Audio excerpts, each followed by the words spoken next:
વાત રાજ્યમાં પડતી કાળઝાળ ગરમી વિશે રાજકોટ શહેરમાં સતત ગરમીનો પારો વધી રહ્યો છે। ગરમીનો પારો હવે 42 ડિગ્રીએ પહોંચતા લોકો ત્રાહિમામ પોકારી ઉઠ્યા છે। ગરમીથી બચવા માટે લોકોએ ઠંડા પીણાનો પણ સહારો લીધો છે। કામ વગર લોકોને ઘરેથી બહાર ન નીકળવા માટે તંત્રે પણ સલાહ આપી છે।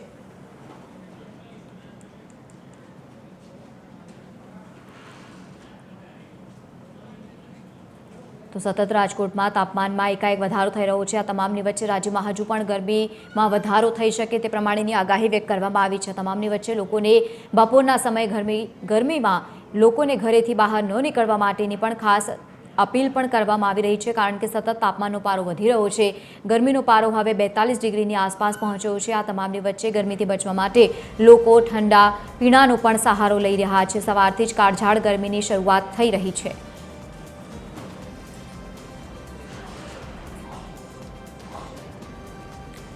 વધુ માહિતી સાથે રાજકોટથી સંવાદદાતા રવિ મોટવાણી અને સુરતથી એસોસિએટ એડિટર દેવેન ચિત્તે જોડાયા છે। સૌથી પહેલા રાજકોટ વિશે જાણીએ। રવિ, કેવો માહોલ રાજકોટમાં છે? તંત્ર દ્વારા શું તૈયારીઓ કરવામાં આવી છે, ખાસ કરીને લોકોને ગરમીમાં પરેશાની ન થાય તે માટે?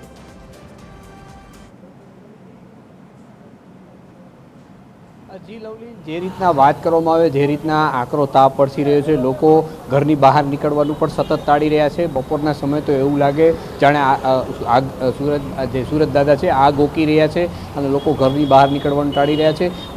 પારો છે 42 ડિગ્રીને પાર પહોંચ્યો છે। અંગ દજાડતી આ ગરમી કહી શકાય। સાથે સાથે વાત કરીએ જે રીતના વધુ ગરમી પડે છે તે રીતના લોકો છે ઠંડા પીણા તરફ પણ વધુ વળે છે, પરંતુ આરોગ્ય તંત્ર લોકોને એ પણ સાવચેત કરી રહ્યું છે। વધુ ઠંડુ પીવા કરતાં આરોગ્યવર્ધક જે કહી શકાય નાળિયેર પાણી છે, લીંબુ પાણી છે, એવા પીણા પીવા જોઈએ। સાથે સાથે સુતરાઉ કાપડ વધુમાં વધુ પહેરવા જોઈએ અને કામ ન હોય તો ઘરની બહાર પણ બપોરના સમયે નીકળવાનું ટાળવું જોઈએ। ખાસ કરીને વાત કરવામાં આવે બાળકો હોય છે, વયોવૃદ્ધ હોય છે અને સગર્ભા મહિલાઓ હોય છે, તેની ખાસ તકેદારી રાખવાની હોય છે કે જે રીતના આ વખતે ગરમીએ પોતાનો પારો ઉચક્યો છે, લોકો ત્રાહિમામ પોકારી ઉઠ્યા છે અને દિવસે ને દિવસે ગરમીનો પારો વધી રહ્યો છે। તે માટે ખરેખર ચિંતાનો વિષય છે, કારણ કે જે રીતના ગરમી પડી રહી છે, લોકો આકરા તાપને જે લૂ લાગવાની પણ સમસ્યાઓ વધુ જોવા મળતી છે, પણ તંત્ર દ્વારા પણ અમુક સાવચેતીના પગલાં લેવામાં આવ્યા છે અને તેની પર તકેદારી સૂચન કરવામાં આવ્યું છે અને ORS જેવા જે આરોગ્યવર્ધક પીણા છે તે પીવા જોઈએ। જી લવલી, બિલકુલ રવિ, જોડાયેલા રહેજો। દેવેન, સુરતમાં કેવો માહોલ છે? હવામાન વિભાગે શું વધુ આગાહી વ્યક્ત કરી છે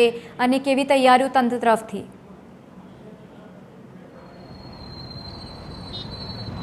જી લવલીન, જે પ્રકારે હવામાન વિભાગ દ્વારા જે આગાહી કરવામાં આવી હતી તે મુજબ સુરત શહેરની અંદર સતત ગરમીનો પારો જે છે તે વધી રહ્યો છે। અત્યારે લગભગ 39 ડિગ્રીની આસપાસ જે છે તે વાતાવરણમાં ગરમી દેખાઈ રહી છે અને તેના કારણે લોકો ઉપર તેની અસર પણ સ્પષ્ટ દેખાઈ રહી છે। અત્યારે તમે જે દ્રશ્યો જોઈ રહ્યા છો તે સુરતના પાલ વિસ્તારના આરટીઓ જે છે તે સુરત આરટીઓ પાસેનો આ રસ્તો છે અને ખૂબ જ ઓછા પ્રમાણની અંદર વાહનોની અવર જવર જે છે તે આપણને જોવા મળી રહી છે। તમામ જે સિગ્નલો છે તે સિગ્નલો હજી 1 વાગ્યા બાદ જે છે તેને બંધ કરી દેવામાં આવતા હોય છે, પરંતુ 12 વાગ્યા સુધી પણ લોકો જે છે તે ભર તડકામાં ઊભા રહેવાની ફરજ પડી રહી છે, કારણ કે 11 સાડા 11 વાગ્યા બાદ જ વાતાવરણની અંદર ખૂબ જ ગરમીનો અહેસાસ જે છે તે લોકોને થવા માંડે છે। કોર્પોરેશન દ્વારા પણ જે ગાઈડલાઈન, જે માર્ગદર્શિકા આપવામાં આવી છે તેમાં ઘણી બધી સૂચનાઓનું પાલન કરવા માટે લોકોને કહેવામાં આવી રહ્યું છે અને ખાસ કરીને જે અલગ અલગ વિસ્તારો છે તે અલગ અલગ વિસ્તારોમાં હવે કોર્પોરેશન દ્વારા જે BRTS બસ સ્ટેન્ડ છે ત્યાં આગળ પાણી સહિતની જે વ્યવસ્થા છે તે કરવા માટેની પણ સૂચના આપી દેવામાં આવી છે। ORS પાવડર જે છે તે પણ મૂકવામાં આવી રહ્યો છે। છેલ્લા 2 દિવસની અંદર ડિહાઇડ્રેશનના કેસની અંદર પણ થોડા અંશે વધારો જોવા મળી રહ્યો છે। લોકો જે છે તે ગરમીથી રાહત મેળવવા માટે ઠંડા પીણાનો ઉપયોગ કરી રહ્યા છે, કારણ કે જે પ્રકારે ગરમી છે ત્યારે રસ્તા ઉપર લોકો ઊભા રહીને થોડી ઘણી રાહત મેળવવા માટે છાશ કે રસ કે અન્ય જે કોલ્ડ્રિંક્સ છે તે પીવા માટે ઊભા રહી જતા હોય છે, કારણ કે ગરમી ખૂબ જ અસહ્ય છે અને હવામાન વિભાગની આગાહી મુજબ તેમાં અત્યારે પણ સતત વધારો થઈ રહ્યો છે। ધરતી જાણે અગનગોગાળાની માફક જે છે તે તપી રહી છે અને તેના કારણે જ લોકો જે છે તે હવે મહત્ત્વના કામ સિવાય ઘરની બહાર નીકળવાનું ટાળી રહ્યા છે, કારણ કે ગરમી ખૂબ અસહ્ય છે અને આવા વાતાવરણની અંદર લોકો પોતાના બાળકોને લઈને પણ ઘરની બહાર નથી નીકળી રહ્યા અને ખૂબ જ અગત્યના કામ હોય તો જ ઘરની બહાર નીકળવાનું જે છે તે મુનાસિબ માની રહ્યા છે લવલીન.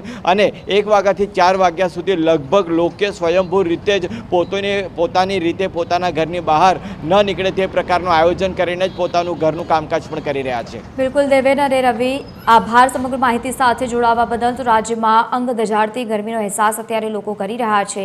બીજી તરફ લોકોને પણ બપોરના સમયે ઘરેથી બહાર ન નીકળવા માટે અપીલ કરાઈ.